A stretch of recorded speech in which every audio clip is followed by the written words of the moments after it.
On my son's 10th birthday, my mom handed his present to my sister's son and said, "Only well-behaved kids deserve gifts." I just smiled. A little later, my son asked, "Is Grandma mad at me?" And I said, "No, buddy, she just forgot who pays her mortgage." When the mortgage was due again, I got 102 missed calls. My name's Matthew. I'm 36, a handyman with a beat-up white van, a dented toolbox, and a list of regular clients who know I show up on time and don't leave until the leak stops or the door closes right. I'm a dad before I'm anything else. My son, Leo, turned 10 last Saturday. He likes Lego, soccer, and the way a fresh pizza box fogs his glasses when he lifts the lid too close. We did the party at my mom's house because she insisted. "It'll be nice to have everyone under one roof," she'd said. Family. That word always came with strings in my family. You just couldn't see them until they tightened. The living room was crowded with balloons, paper plates, and half-inflated tin foil numbers that kept listing left. My sister, Kelsey, showed up 20 minutes late with her son, Owen, who is the same age as Leo, but louder. He sprinted in, grabbed the good seat on the sofa, and peeled off a streamer while Kelsey pretended not to notice. Mom came down the hallway holding a glossy blue box with a silver bow and that smile she uses when there's an audience. "Let's do presents," she said, clapping. Leo stood in front of her like he'd practiced in the mirror. "Thank you, Grandma," he said, cheeks pink. He's a good kid. Too good for what came next. Mom looked at him, then at Owen, and her mouth tightened. "Only well-behaved kids deserve gifts," she said, soft but sharp, like she wanted it to sting without making a scene. Then she turned and handed the box to Owen. "Here, you be careful with it." The room went quiet in that weird, heavy way. My ears rang. Kelsey did a fake laugh. "Mom," I said. She lifted a hand. "Matthew," he talked back earlier. He slammed a door. "I won't reward bad manners." Leo stared at the floor. That hurt more than anything. He didn't argue. He didn't cry. He just got small. I smiled. It wasn't real. It was the kind you wear when your jaw is locked. I cut the cake. I poured the soda. I made nice with the relatives who like to remind me I'm so handy. "You should take a look at my porch sometime." I didn't make a scene. I never do. On the drive home, Leo watched streetlights slide across the window. "Is Grandma mad at me?" he asked. "No, buddy," I said. "She just forgot who pays her mortgage." He frowned. "What?" "Nothing," I said. "We'll talk later." We got home. I took the trash out. I put the leftover pizza in the fridge. I stood at the sink and looked at my hands. They're cracked in the cold and nicked from old screws. I rubbed the spot where a drill slipped last month and left a shiny crescent scar. When the mortgage came due again a few days later, my phone lit up so fast it looked like it was on fire. 102 missed calls by noon. "Call me now." "Matthew, answer." "You can't be serious." The group chat pinged like a smoke alarm. I wiped my hands on a shop towel and finally picked up. That was the first time I said no out loud. People like to talk about boundaries like they're a trendy hobby, like crochet or pickleball. For me, they've been a tab I kept promising to close after just one more click. It started years ago. Dad left when I was 19. No big speech, no note. Just a quiet garage and an empty space on the pegboard where his favorite wrench used to hang. Mom cried in the kitchen for a month and then switched to being angry at the world. There was a mortgage and a roof that leaked every spring. I fixed both, one with a tarp and a ladder, the other with overtime and cheap meals. I moved out, but not far. I was the one with the tools, the truck, the "can you swing by?" that turned into 3 hours of unpaid labor. "You're so good at this stuff," Mom would say, handing me a cold coffee once I was already on the roof. Compliment as currency. When Kelsey got pregnant young and the boyfriend ditched, I built a crib out of pine. When she decided Owen needed a private school for structure, guess who picked up the registration fee just this once? When Mom's water heater died, I hauled a new one up the basement stairs alone and had bruises that looked like a map for a week. I didn't mind, not at first. It felt like doing the right thing. Then it started to feel like my job, and then like my fault if I ever said I was tired. Money was always the quiet third person at our table. Mom worked front desk at a dentist for years, and then her hours got cut. Kelsey bounced between salon work and trying a course online. I built my handyman business from word of mouth and long Saturdays. I wasn't rich, but I was steady. Steady gets noticed in a family like mine the way a full fridge does. Useful, assumed, invisible. 3 years ago, Mom fell behind on the mortgage after a car repair and a dental bill hit in the same week. She called me crying. "They'll take the house," she said. "This is where you kids grew up." "I'll help," I said without thinking. I set up autopay from my account to cover the difference. I told myself it was temporary. She told me she'd pay me back. She didn't. We never spoke about it again except when her tone got sugary. My lifesaver, she'd say when I changed a light bulb, like the bulb and the house were the same thing. Kelsey got used to it faster than Mom. You're doing amazing, she'd tell me. Then send me a Zelle request for Owen's camp deposit with 3 heart emojis. If I pushed back, she'd go quiet for a day and then send a voice note. I just thought you, of all people, would understand how hard it is. The group chat was a whole other circus. Mom's updates, Kelsey's selfies, distant relatives chiming in with proud of this family whenever someone posted a casserole. If I didn't answer immediately, Mom would text me separately. Is everything okay with you? You've been distant. Distant, as in not paying for something yet.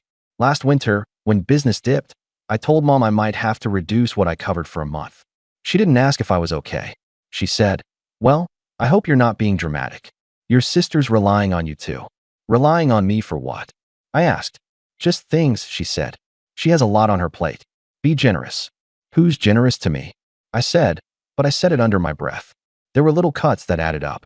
Like the time I replaced Mom's back door, and she told everyone at Easter that Uncle Tim had helped her get it done because he'd lent her his tape measure for an afternoon 12 years ago. Or when I got Leo a new bike and Kelsey sniffed, must be nice, and then asked if I could cover Owen's soccer fees again because it's unfair if only one cousin gets to do things. I tried to keep peace. I swallowed a lot. I kept counting how many months until the mortgage might be small enough to hand back to her. Then came Leo's 10th birthday and the blue box with the bow and Mom's voice. Only well-behaved kids deserve gifts. Here's the part that matters. Leo didn't slam a door. He closed it because Owen kept following him into the bathroom and flipping the light off. Leo said, stop, and shut the door. That was it. Mom decided it was a disrespect plot. After the party, my phone buzzed with a text from Mom. We need to talk about Leo's attitude. Then Kelsey. You know Owen didn't mean anything. He's just spirited. Maybe Leo could be more flexible. Flexible. Like my knees when I'm crawling under a sink. Like my bank account when there's pinches. I didn't answer that night. I sat at my kitchen table with the stack of transfer confirmations I'd saved because I'm not stupid. Every mortgage payment. Every school fee. Every Zelle request with a heart emoji. I added them up with a stubby pencil Leo uses for homework. The number made my jaw click. I stared at it and thought about the way Mom's eyes slid past Leo when he blew out his candles. Then the little, greasy things started showing up. I noticed the lock on my van had fresh scratches, the kind someone makes trying the wrong key. I found my spare cordless drill in Kelsey's trunk when she asked me to help her move a dresser and the back popped open. Oh, I meant to ask, she said. She hadn't meant to ask. It would have just lived there until I went looking. Mom posted a photo of Owen in that blue box hoodie with the caption, my good boy. No mention of Leo. Nothing about his day. In the comments, Aunt Carol wrote, Grandma knows best. I put my phone face down and stared at the ceiling like it could explain why a person lets themselves be treated like a walking debit card with a toolbox. Payday came around. My autopay reminder for Mom's mortgage popped up. I clicked pause. It felt like removing a splinter. Sharp, then clean. An hour later, Mom texted, everything's still set for the 15th. I put the phone in my pocket and went to install a mail slot for Mrs. Diaz. It was cold, the kind that makes your breath look like you're telling secrets. I finished, took cash, and wrote a receipt on a piece of cardboard because my printer's always out of ink. That night, I told Leo what I should have told him a long time ago, in words he could hold. You didn't do anything wrong, bud. Grown-ups can be wrong and loud at the same time. He nodded. Are we not going to Grandma's anymore? We'll see, I said. But we are going to the park Saturday. And you're picking the pizza toppings. He smiled, small at first, then bigger. It felt like someone finally turned the light on in a room I was working in. When mortgage day hit, the call started. At first it was 1, then 5, then 20. Mom. Kelsey. Unknown numbers that were probably Mom calling from the office phone, the neighbor's landline, a borrowed cell, anything to get through. I set the phone on the workbench and kept sanding. Sawdust fell in little gold drifts. The phone vibrated until it slid against a screw and thunked to a stop. I let the calls pile up until the number looked fake. 102. Then I picked up. Matthew. Mom's voice landed hard, all brittle sugar. Why is the mortgage payment missing? I paused it. You what? It wasn't confusion. It was disbelief that I had the nerve to do anything but comply. I paused my portion. I'm not paying it this month. Or next month. There was a silence that felt like a storm backing up on the highway. You can't just, she exhaled sharply. Do you want me to lose the house? Your childhood home? Are you punishing me because I disciplined your son? Is that what this is? It's because I've been paying your mortgage for 3 years, I said, calm, like reading instructions. It's because you handed my kid's birthday gift to another child and said he didn't deserve presents. It's because I'm not an ATM. You're being dramatic, she snapped. You know I'll pay you back when things settle. This is temporary. I looked at the spreadsheet open on my kitchen counter. You've said temporary 38 times. You're keeping score now? She said, scoffing. Wow. I've always kept score, I said. I just didn't show you the scoreboard. She switched tactics. What about your sister? She relies on your help for Owen's school. He needs stability. Leo needs stability, I said. He needs to know his dad will stand up for him. So you're going to let your mother sink because your feelings are hurt. I didn't raise my voice. No, I'm going to let adults handle their own bills. From the background, I heard Kelsey. Put him on speaker. Matthew, she said brightly, the way you talk to a customer you're about to upsell. Let's not make this ugly. Owen's tuition is due. Mom's mortgage is due. You've always helped. What changed? I watched my son get smaller in your mother's living room, I said. That changed. Oh my God, she said, laughing like a person who laughs at the wrong part of a movie. This is about a hoodie? You're going to blow up the family over a hoodie. This is about respect, I said, and money, and how the two have to live in the same house. Kelsey huffed. If you're trying to punish us, it won't work. We'll figure it out. Good, I said. Figure it out. Mom came back on, voice lower. You're going to regret this. When they put a notice on my door, the neighbors will see. You'll be the one who made that happen. Mom, I said gently. The bank puts the notice on the door. Not me. Are you proud of yourself? She asked. Because I hope this is worth it. I looked at Leo's science project drying on the counter, a cardboard volcano with red paint pooling at the base. He'd been worried it wouldn't erupt on cue. We tested it 3 times until it worked every time. I said. I'm proud I'm finally doing the right thing. Matthew, she said, voice breaking into anger again. After everything I've done for you. I honestly tried to think of what she meant. I waited, gave her space to say it. She didn't. Just breathing. Just the sound of Kelsey whispering, he's lost it. I ended the call. I typed into the family group chat. Effective today, I'm out of the Bank of Matthew business. Mortgage, tuition, fees, not my responsibility. Attached is a summary of what I've covered since 2022.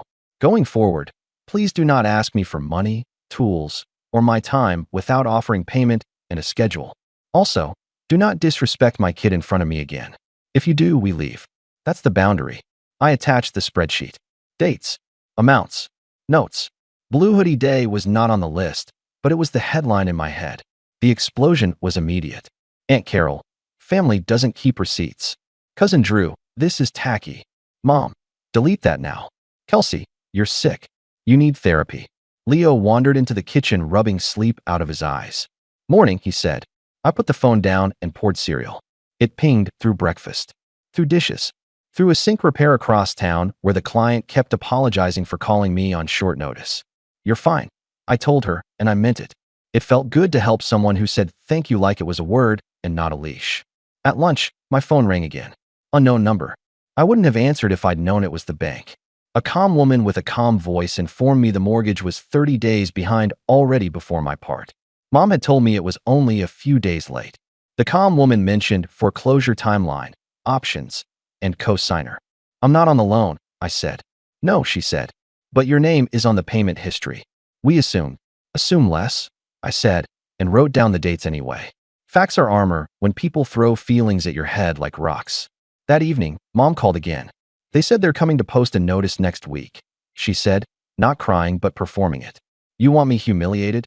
I want you to call the bank and work out a plan, I said. Sell the second car. Ask Kelsey to pick up extra shifts. Stop buying $80 salon shampoo. You have no right, she snapped. I have receipts, I said, and hung up.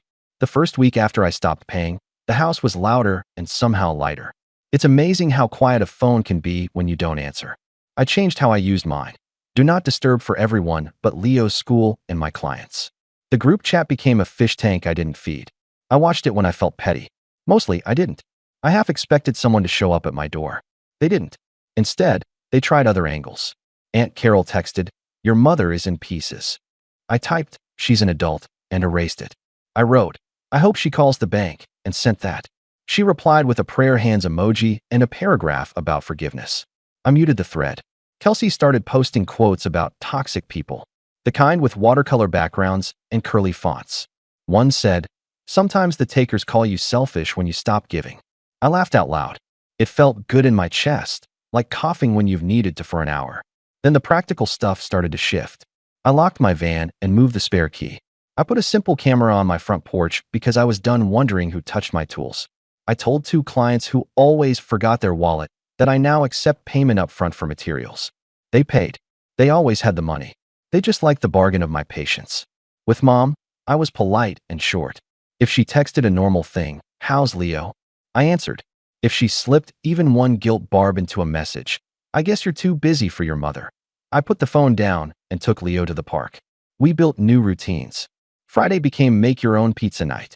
He shredded cheese and arranged pepperoni like constellations. We watched dumb shows, and he narrated the commercials in a British accent for some reason. On Sundays, we did project hour. He picked what we fixed: a wobbly chair, a sticky drawer, a skateboard with wheels that sounded like a shopping cart. I taught him the difference between a Phillips and a flathead. He taught me that if you lean your head against the couch arm just so, it's actually pretty comfortable. News traveled without me helping it. Mom called fewer times, but posted more. Long posts. It breaks a mother's heart when a child turns away. People she hadn't seen in years commented with hearts. Neighbors asked passive questions when I parked on her street to fix Mrs. Diaz's fence. "Everything okay with your mom?" I said. "She's figuring things out," and left it at that. 2 weeks in, Jess, an old friend who cut my hair in her kitchen to save me a few bucks, texted, "Your sister called me to put a color service on your tab." I sat on the edge of the tub and stared at the message. "What did you do?" I asked. I laughed and said, "I don't have a tab," she wrote. "And even if I did, it would have your name on it, not family." "Thank you," I typed. "Boundaries look good on you," she replied. The notice went up on Mom's door on a Tuesday. Yellow paper, black type, tape that would rip paint when it came off. I know because she sent a photo to the group chat with the caption, "Thanks, Matthew." I didn't answer. Cousin Drew, cold. Aunt Carol, unbelievable. A neighbor I barely know posted a crying face, and "Here if you need anything, sweetie." Kelsey DM'd me separately. "Take it down, or I will." I didn't go over. I didn't touch it. I went to Leo's parent-teacher conference and listened to his teacher talk about how he helps another kid with reading without making him feel bad. I watched Leo swing his legs under a too small chair and thought, yeah, this is the house that matters. That Friday night, Kelsey finally called from a number I didn't recognize. I picked up because I was tired of jumping when the phone rang. "What do you want?" she said, not hello. "It says blocked on my end," I said. "So we're already in a mood." "You did this to Mom," she said. "She's sick over it. She can't sleep. Her blood pressure is up. She can also call the bank," I said. "She can't afford the payment without you." "She couldn't afford it with me either," I said. "She just postponed the crisis." "You're so cruel." "I changed a policy," I said. "That's not cruelty. That's adulthood." She tried another direction. "You know what Owen asked me today? He asked why Uncle Matthew doesn't love Grandma anymore." My stomach flipped. I let the silence sit there, heavy. "You taught him that," I said finally. "When you use love as a tool." Kelsey scoffed. "We're done here," she said, and hung up. We weren't. Not really. A week later, she texted, "Can you at least fix the railing on Mom's porch? It's unsafe." I stared at that one for a while. "Send me a time, and I'll bill you for materials and labor," I wrote back. She replied with a photo of a middle finger made of emojis. I muted her too. Then something unexpected happened. Mom called me on a Sunday afternoon. Her voice was small. "I talked to the bank," she said. "They can do a trial plan. It's still a lot." "That's good," I said. "It's a start." A beat. "I sold the Honda," she added. "I didn't want to, but the insurance was killing me. I can manage with my coworker driving me twice a week." "We'll see."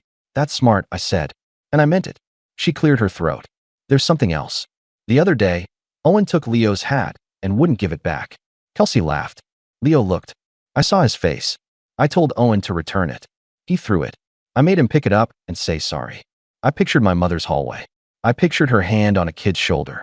I pictured her looking at a boy who isn't mine and seeing the boy she'd made small last month. "Thank you," I said. "I'm not apologizing for the birthday," she said quickly. He slammed a door. "He closed the door," I said. "And we're not doing this again." A long exhale. "Fine. Then, Almost so quiet I missed it. He's a good boy. Yeah, I said. He is. That night, Leo and I made pizza. He arranged pepperoni to spell 10 in the middle. He laughed at his own joke like it was the first time anyone had done numbers with meat. It was, at least in our kitchen. 2 more weeks. The group chat cooled. The quotes dried up. The prayer hands moved on to someone's sprained ankle. The yellow paper came off Mom's door. In its place, a new, smaller note taped from the inside. Please use side entrance. It made me smile for a dumb reason. Mom choosing a way forward, even if it was sideways. Work got busier. A client referred me to a property manager who liked that I answer with a time window and show up at the start of it. I raised my rates $10 an hour. No one blinked. I bought Leo a winter coat that actually fits his arms and doesn't make him look like a marshmallow. When I paid at the register, I didn't think about who else needed money. I thought about how he'd wear it to the park and zip it to his chin. One night, late, I got a text from an unknown number. I'm Kelsey's friend. Just so you know, she's been telling everyone you cut her off because she wouldn't lend you money. People are starting to see through it. She borrowed from 2 of us and never paid back. You're not crazy. I stared at the ceiling. I didn't need the validation, but it landed in a soft place anyway. Not crazy. Just done. The next morning, Mom sent a photo. It was Leo and Owen on her couch, each with a bowl of popcorn. Leo's hat was on his head. Owen's elbow was far away from Leo's arm. The caption said, movie night. No pointed comments. No quotes. Just 2 kids, 1 frame. I kept it. The line still echoes. Only well-behaved kids deserve gifts, usually when I'm in a hardware aisle. Then I see Leo at the park yelling, Dad, watch, and my jaw unclenches. Do I feel guilty? Sometimes. But I've got space now, in my wallet, my calendar, my head. I fix my own stuff. I sit on the floor and build with Leo. Phone face down. If something falls, we rebuild. Mom and I keep it short. No money talk. She asks about work. I pass along hellos. If a guilt hook shows up, I let it drop. Kelsey and I are polite. Sometimes she sends a photo of the boys. I hit heart and move on. I kept the spreadsheet in a folder labeled Old Business. When the voice says I overreacted, I look at the numbers and think, no, I waited too long. The point is simple. I won't bankroll my own disrespect. I won't teach my kid that love equals swallowing anything. His self-worth isn't for trade. On Leo's real birthday, we walked, just us. Are we still going to Grandma's sometimes? He asked. Sometimes, I said. When it feels good. He nodded. Okay. The next day, a small package came. No bow. A hoodie in his favorite color. Note, for the good boy. No speech. Just right. We hit the park. Dad watched. I'm watching, I said. And I was. Bills and feelings will keep coming. My answer stays steady. I help when there's respect. No is a full sentence. I love you isn't a coupon. If anyone forgets who pays for their roof, literal or not, I point to my door. It hangs level. The latch clicks. The house smells like Friday pizza and Sunday sawdust. A kid inside knows he deserves gifts because he's loved, not because he performs. And if they still don't get it, not me. Not anymore.